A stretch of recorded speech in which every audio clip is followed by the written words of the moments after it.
the best from Sony, the best from Samsung. No more intro needed, guys. Let's go right to it.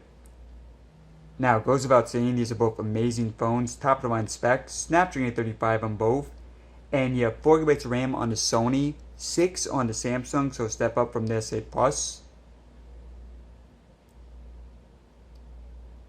Now, these should be the best two phones released by these companies this year. For Samsung, the Note 8 will definitely be the best, as you guys see first one to boot up there. Now, Sony is coming out with the XE1, but I think the XE Premium will be better than that.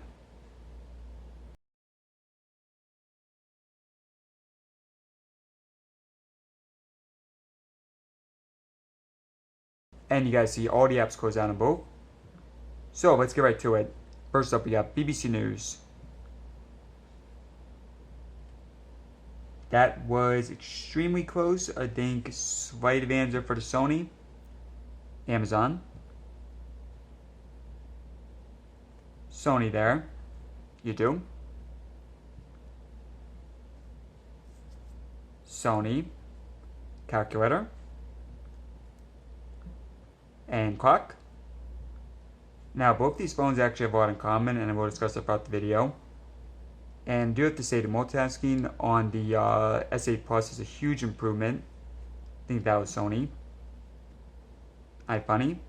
So the Note 8 definitely faster than the S8 Plus, but this one going to Sony as well. Sony's still extremely good at loading up apps, photos. That looked like a tie. Okay, getting into more intense stuff, we got Modern Combat 5.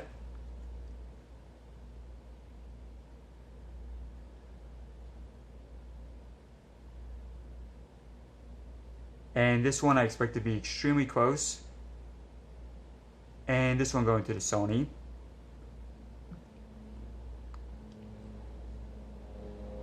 Settings next.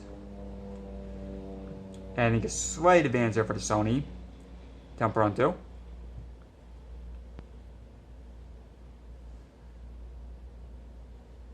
So the Sony Xperia XE Premium and OnePlus 5 are the two fastest phones in my opinion. But the Note 8 is going to be some really tough competition. And narrow margin there for the Sony.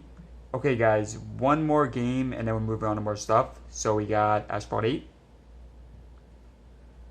We're going to do web browsing, multitasking, camera speed, fingerprint scanner, and then a specs overview. Okay guys, so Sony by a few milliseconds there. Now obviously the Note 8 is a lot faster than the S8 Plus. And to the benchmark. So as you guys see, slightly higher on the Sony, but extremely close. 180,000 versus 178. And on the Sony, it is right behind the OnePlus 5. Chrome next. And let's go ahead and clear out the web history on both. We're going to go to Google and then clear out the history.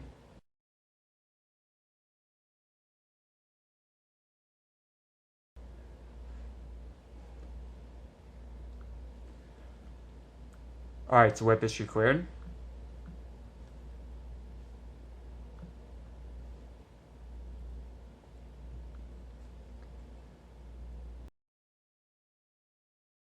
IGN.com first.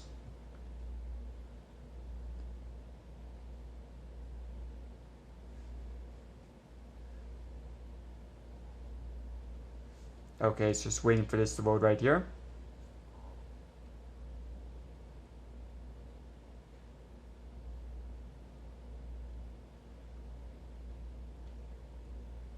And narrow margin there for the Sony.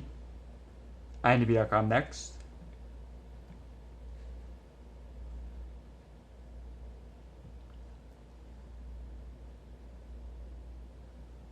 Okay, I think that was a narrow margin there for the Samsung. Let's do Sony next. Sony.com. And this one going to the Sony pretty easily. And final one was to Samsung.com.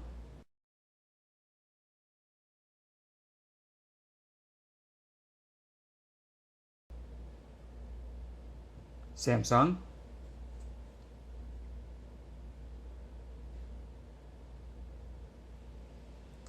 And Well, actually, we loaded up different sites here, guys.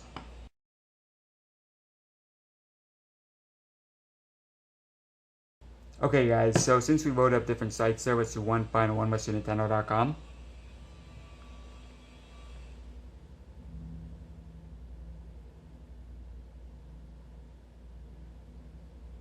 And this one going to the Sony. Okay, guys, we're going to do camera speed next. Bring in the Droid guy for this. Now, both these phones have amazing cameras. And as you guys see, the Samsung is faster here. And we'll have actual comparisons later in the future, both video and pictures. Okay, guys, fingerprints get our next. Now on the Sony, it's here on the side. And on the Samsung, it's here on the back. So testing out the speed.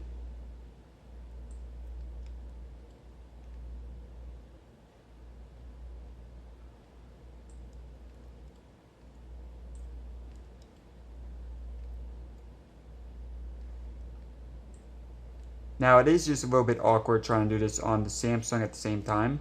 So just bear with me for a second here, guys. But it looks like overall the Sony is definitely faster.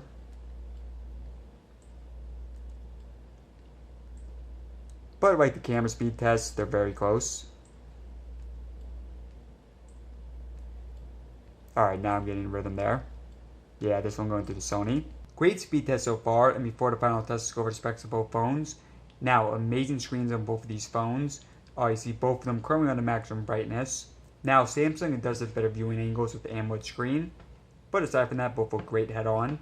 Now, the Sony is 5.5 inches and the world's first phone for 4K HDR screen display. Samsung is 6.3 Quad HD. Front-facing camera on the Sony is 13 megapixels, on the Samsung is 8. Now, great cameras on the back here. On the Sony, it is 19 megapixels. And on the Samsung, you have two, both are 12 megapixels. Also on the Sony, you can record in 960 frames per second, super slow motion. 64 gigabytes internal storage and micro SD card support on both. Now, 3230 capacity battery on the Sony, 3300 on the Galaxy Note 8. Both phones Snapdragon 835, 4 gigabytes of RAM on the Sony, 6 on the Samsung. Both phones are waterproof, USB Type-C at the bottom. And fingerprint scanners, again, on the side for the Sony, on the back for the Samsung, and I do prefer the placement here on the Sony. Fortunately, both these phones do have headphone jacks, so on the top on the Sony, bottom on the Samsung. Also on the bottom here for the Samsung, you have the S Pen, so for writing on the screen. Beautiful designs on both these phones, mostly made of metal and glass. And obviously smaller bezels here on the Samsung versus the Sony, although on the Sony you do have two front-facing speakers here at the top and the bottom. And finally, at this point, the Sony is going for around $600 United States dollars, whereas the Samsung going for around $950, so over 50% more expensive. Okay guys, so it's been a pretty competitive race. Let's do multitasking. And we're going to start with iFunny. Okay, so Samsung here is holding the memory, the Sony is not. Let's do Temperanto. Both phones holding the memory, so excellent there.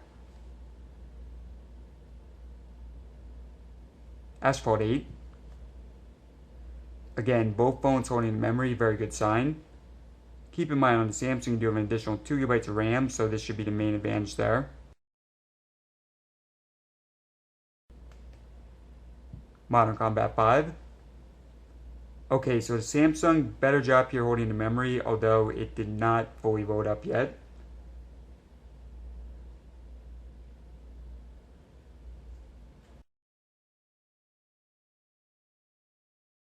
Okay guys, I think earlier when I was trying to load it up, it didn't fully load. A few more and I'll give my final thoughts. Camera. Chrome. Very close.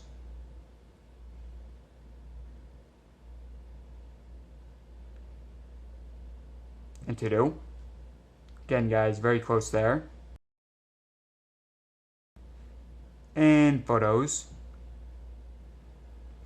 That looked like Samsung.